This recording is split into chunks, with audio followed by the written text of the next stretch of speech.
ચાલો કિંજલબેન જેલ, સરકારી તાળું તોડવાના ગુનામાં.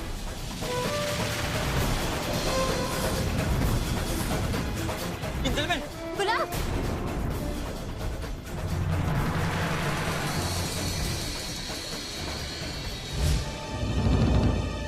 કિંજલ, તું આ શું કરવા જઈ રહી હતી? કાયદો હાથમાં લેવાની હતી? ના ના, આ બધું ઠીક નથી. આ રસ્તો, આ રીત, આ બધું ઠીક ના કહેવાય. ના, તો પછી શું ઠીક છે? મને કઈ નથી સમજાતું કે હું શું કરું, શું કરું.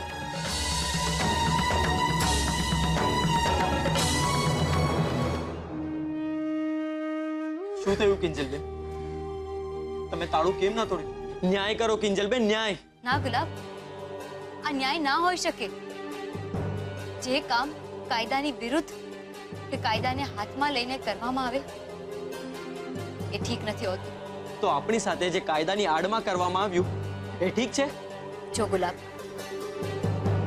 દુનિયાને જે કરવું હોય તે કરે, પણ હું ફક્ત એક વાતમાં માનું છું. અધર્મના માર્ગે ચાલીને મળેલો ન્યાય કોઈ દિવસ ન્યાય ના હોઈ શકે. એટલે આપણે આપણો ધર્મનો માર્ગ ક્યારેય નહીં છોડીએ. ચિંતા છોડી દે ગુલાબ. વીસીના 3 લાખ પણ ભરાઈ જશે અને આ દુકાન પહેલાની માફક ચાલતી પણ થઈ જશે. વિશ્વાસ રાખ. પણ એના માટે આ તાળું તોડવાની જરૂર નથી.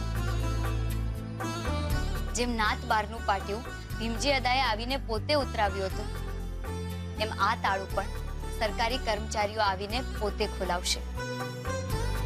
આજે આ એક વાત ફાઇનલ થઈ ગઈ. સમજો?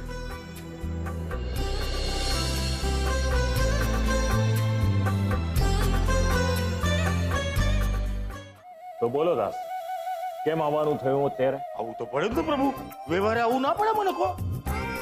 ઓહો મારા પ્રભુ, કેમ આવું થયું હે? મહેનત ના ગયા એનું બહુ દુઃખ થયું મને પ્રભુ. હે ભગવાન, મારા પ્રભુ સાથે આવું કેમ કર્યું રે? બસ બસ બસ, પત્યો. આ તમારા ખરખરાનો કાર્યક્રમ પત્યો કે હજી પણ કઈ મરેશિયા ગાવાના બાકી છે? અરે પ્રભુ, આવું કેમ બોલો છો? હે, તમારું દુઃખ કે મારું દુઃખ નહીં? રેવા દો દાસ, હું બધું જાણું છું. તમને કદાચ એક વાતની ખબર નહીં હોય, માસુક સંઘવી ક્યારે નુકસાનીનો સોદો નથી કરતો. 1 કરોડ આપીને 25 કરોડ બચાવ્યા છે. ઓહો પ્રભુ, તમારી લીલા તો અપરંપાર છે. એટલે જ મને થયું મારી ફરજ સમજીને હું તમને છે ને વારે ઘડીએ ફોન કરતો હતો પ્રભુ. એટલે જ હું તમારા ફોન કટ કરતો હતો. આવા સંજોગોમાં મારા ફોન ટેપ થવાના ચાન્સીસ હોય છે. એટલે મારા નામની સાથે સાથે ક્યાંક તમારું નામ સંડોવાય અને તમારે ત્યાં રેડ પડે તો? ના, એ તો તમે મારો ફોન બીજી વાર કાપ્યો ને ત્યારે હું સમજી ગયો હતો પ્રભુ. એટલે મને થયું કે થોડો ને આજે પોતે ચાલીને જાઉં મંદિરે અને મારા બોલતા ભગવાનના દર્શન કરી આવું ને એમને બધા સમાચાર આપી આવું. એમ? ચાલો, તો શું છે આજના તાજા સમાચાર?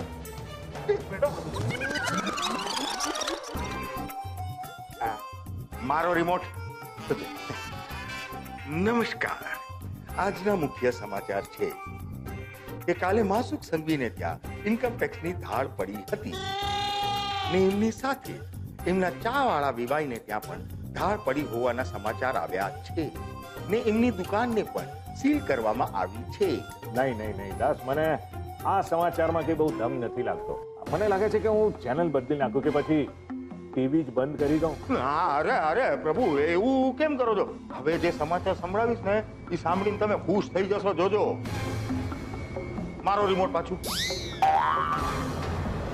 બીજા સમાચારમાં એવું છે કે ધાડ પડ્યાની પહેલા માસુક સંઘવીના ઘરે જાગરણનો કાર્યક્રમ રાખવામાં આવ્યો હતો ને એ કાર્યક્રમમાં કિંજલ ભટ્ટ અને ઉત્કર્ષ શાહની વચ્ચે તણખા ઝર્યાના અમારા વિશ્વસનીય સૂત્રોએ સમાચાર આપ્યા છે.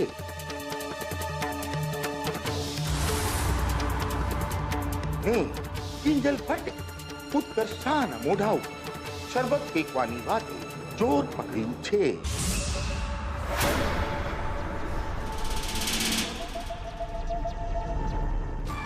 આની સાથે આજના મુખ્ય સમાચાર સમાપ્ત થયા છે. ऐसे ही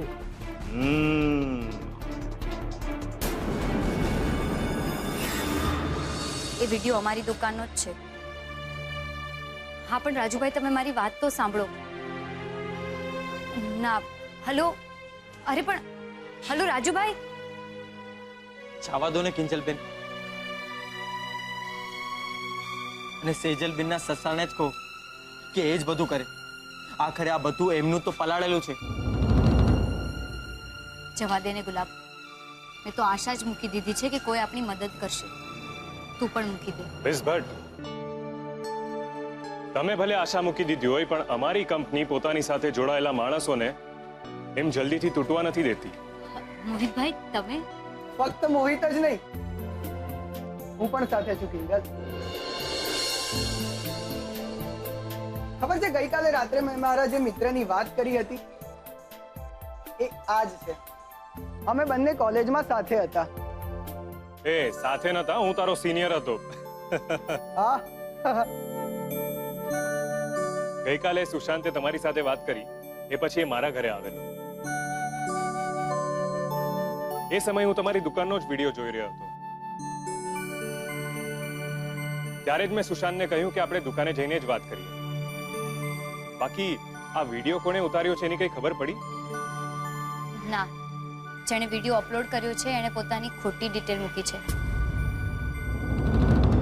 જે થવાનું હતું એ તો થઈ ગયું. પણ મોહિતભાઈ, તમે મને એક વાત કહો ને, શું મને સ્વાદિષ્ટ કંપની લોન આપી શકે છે?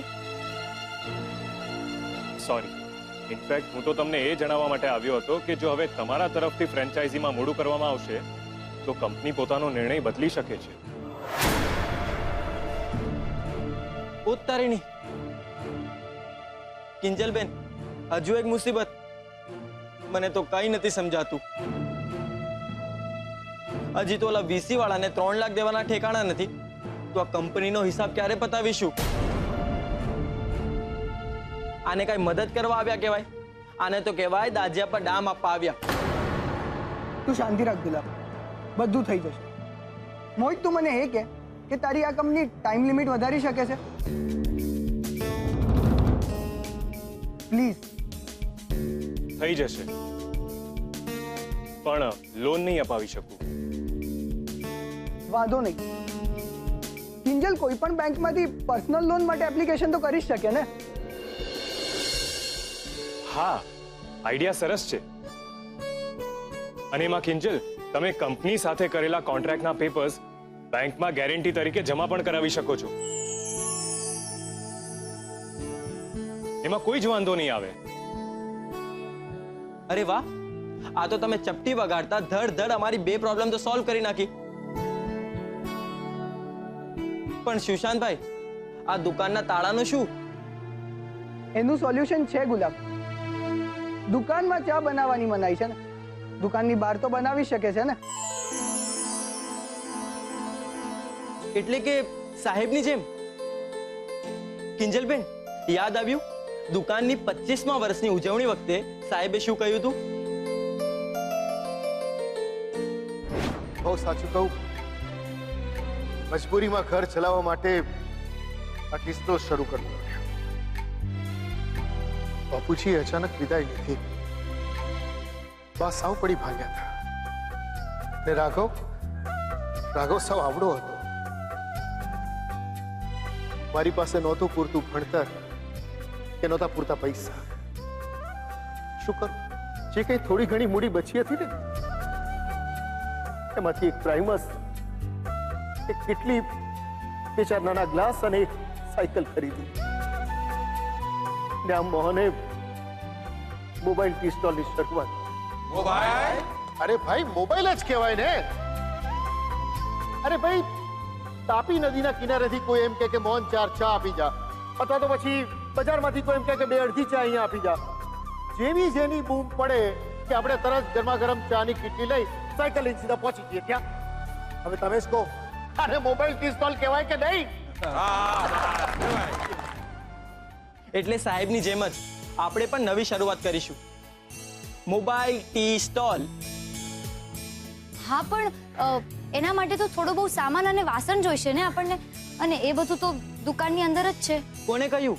અરે 2 દિવસ પહેલા હું જ્યારે દુકાન સાફ કરતો હતો ને, ત્યારે વધારાના વાસણ હું દુકાનની પાછળ મૂકી આવ્યો હતો.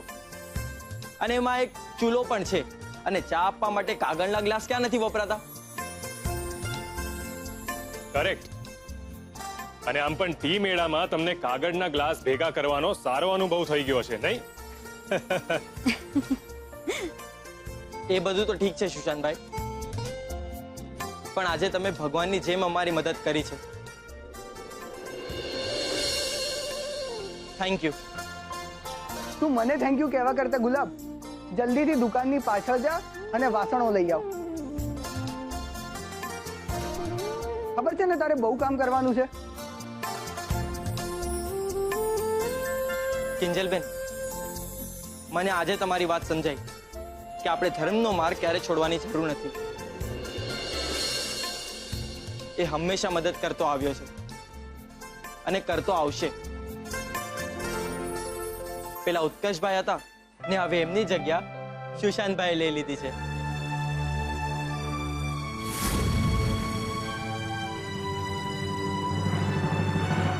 આટલી મોટી વાત થઈ ગઈ અને છોકરાઓએ મળીને મારાથી આ વાત છુપાવી.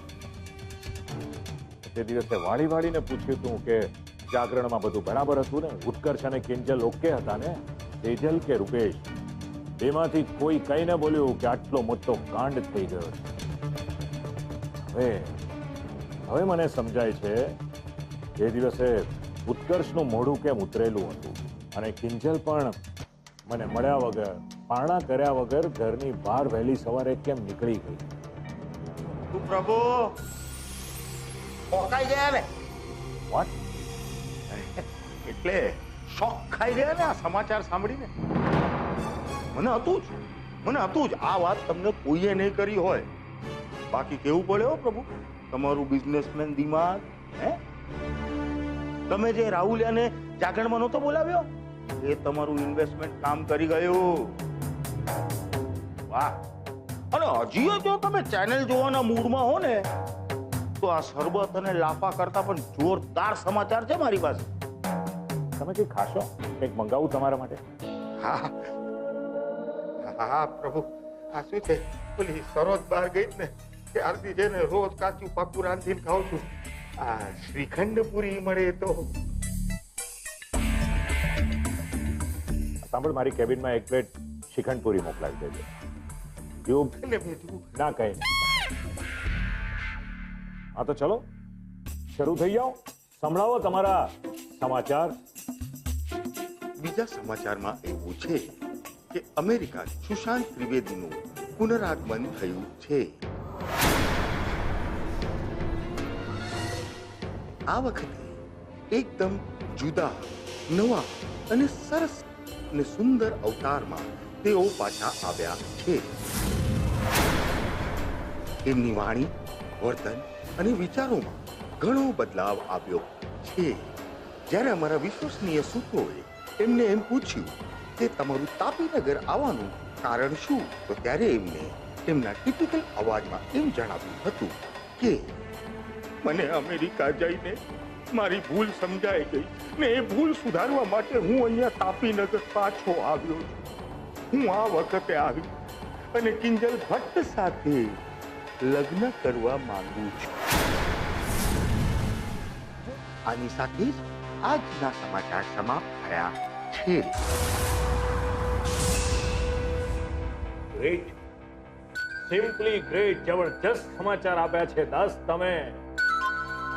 પહેલા સુશાંત અને કિંજલ, પછી ઉત્કર્ષ અને કિંજલ, અને હવે સુશાંત, ઉત્કર્ષ અને કિંજલ. લવ ટ્રાયેંગલ.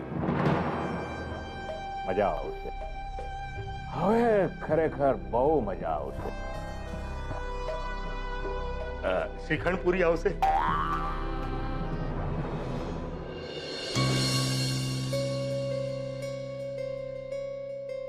કિંજલ, ગુલાબની વાત સાંભળીને તું પછી મારી મદદ લેવાની ના પાડી દે ને, એ પહેલા હું તને કંઈક કહેવા માંગુ છું. હું આ જે પણ કંઈ કરી રહ્યો છું ને, એમાં મારો કોઈ અંગત સ્વાર્થ નથી. ફક્ત અને ફક્ત મારી કરેલી ભૂલનું પશ્ચાતાપ, પ્યોર પશ્ચાતાપ. કપડાનો રંગ હોય કે પછી જમવાનું હોય, બધી જ જગ્યાએ મેં તારા પર મારી જોહુકુમી થોપવા ચાહી. ત્યાં સુધી કે અઠવાડિયાની અંદર લગ્ન કરવાનો જંગલી નિર્ણય પણ મેં લઈ લીધો. અને એ બધું શક્ય ના થયું ને, તો તારા માથે સગાઈ તૂટ્યાનું કાળું ટપકું લગાવીને હું અમેરિકા ભાગી ગયો. પણ સાચું કહું, હું ત્યાં પણ એક દિવસ શાંતિથી નથી રહી શક્યો. એટલે પ્લીઝ, હું જેટલી તારી મદદ કરવા ઈચ્છું ને, એટલી મને કરવા દે. મારા દિલનો બોજ હળવો થશે. મારો વિશ્વાસ કર. હું અહીંયા કોઈની જગ્યા લેવા કે કોઈને એની જગ્યા બતાવવા નથી આવ્યો. મારા ગેરવર્તનના લીધે જે કડવાશ તમારા લોકોના જીવનમાં ઘોળાઈ છે, એ દૂર કરવા આવ્યો છું.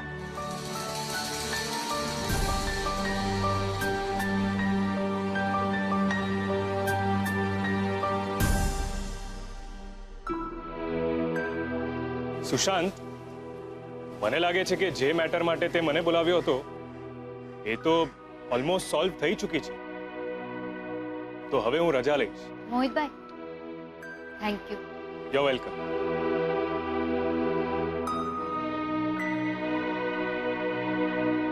Thank you. કિંજલ, જો તું થેન્ક યુ કહી રહી છે ને, તો અહીંયાની બેંકમાં મારું અકાઉન્ટ છે. ત્યાં તને લોન મળી શકે એમ છે. ઇનફેક્ટ મેનેજર સાથે મેં વાત પણ કરી લીધી છે, પણ ગેરેન્ટર તરીકે મારી સિગ્નેચર જોઈશે. જો તને કોઈ વાંધો ના હોય તો આપણે લોન માટે જઈ શકીએ. જવું છે?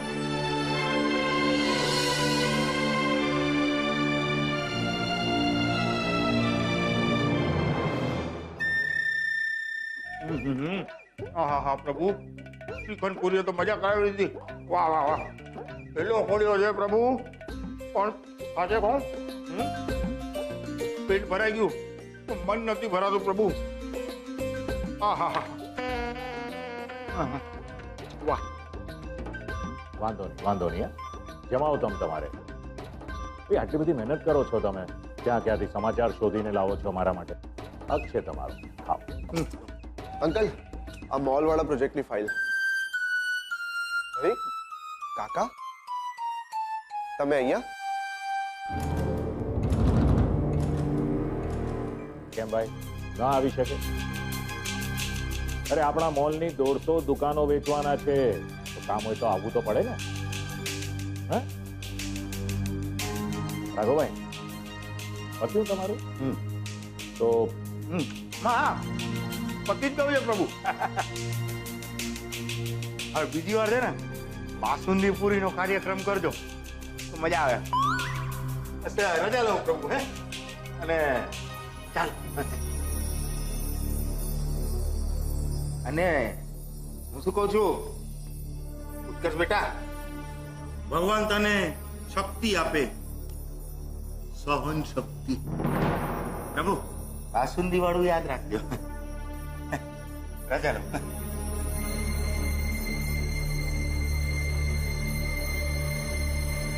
તમારે કહ્યું ને ઉત્કર્ષ, કે જાગરણની રાત્રે કિંજલે તારા મોઢા પર શરબત ફેંક્યું હતું. શું આમ શું જુએ છે મારી સામે? તો મોટો થઈ ગયો છે તું, હવે મારાથી પણ વાત છુપાડતો ફરે છે. તને શું લાગે છે ઉત્કર્ષ, તું મને નહીં કે તો મને ખબર નહીં પડે એમ? હવે સમજાયું કે આ શ્રીખંડ પુરીનું જમણ કેમ ચાલતું હતું. રાહુલે રાઘવ કાકાને કહ્યું અને કાકાએ તમને. મહત્વનું એ નથી કે મને કોણે કહ્યું, મહત્વનું એ છે કે તે મને નથી કહ્યું. ઉત્કર્ષ, મેં તને પહેલા પણ ઘણી વાર કહ્યું છે કે કિંજલ તારે લાયક છોકરી નથી. અરે આવા નાના બેકગ્રાઉન્ડ વાળી છોકરીઓ તકવાદી હોય છે, ઓપોર્ચ્યુનિસ્ટ, ભમરા જેવી.